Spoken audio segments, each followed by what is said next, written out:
مصباح الشریعہ میں وسوسۃ الشیطان کے نام سے یا الوسوسہ یا حدیث النفس کے عنوان سے ایک روایت ذکر کی گئی ہے، امام صادق علیہ السلام سے منقول ہے۔ اس کا ایک حصہ آپ پہلے مطالعہ کر چکے ہیں کہ جس میں ذکر کیا گیا ہے کہ وسوسہ قلب کے اوپر ایک حملہ ہے اور انسان کا قلب اور انسان کے باطن میں عقل و شعور کو اغوا کر لینا ہے اور پھر گمراہی کے دھڑوں پہ شیطان لگا دیتا ہے۔ روایت نے واضح طور پہ کہا کہ وَلَن تَقْدِرَ عَلَى هَذَا وَمَعْرِفَةِ إِتْيَانِهِ وَمَذَاهِبِ وَسْوَسَتِهِ کہ تم اصلاً اس کی قدرت نہیں رکھتے اور اس کے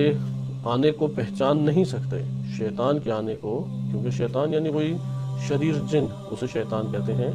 اس کے آنے کو تم نہیں پہچان سکتے، اور وہ جو جن راہوں سے اور طریقوں سے وسوسے تمہارے اندر ڈالتا ہے تم اسے نہیں پہچان پاتے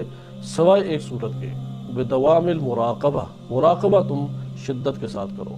یعنی اپنے باطن کی حفاظت کرو،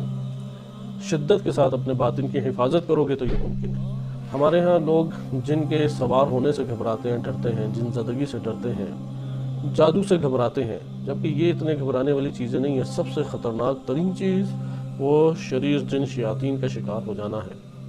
لہٰذا اسی کا اہتمام قرآن کریم نے بھی زیادہ کیا ہے، روایات اہل بیت علیہ السلام نے بھی زیادہ کیا۔ مثلا اگر ایک بندے پہ جن چڑھ بھی جائے، وہ کسی اور دوسرے کو کچھ بھی نہیں کہہ پاتا، خود ایک زحمت تکلیف جھیلتا ہے، اگر فرض کریں کہ ایسا ہو جائے۔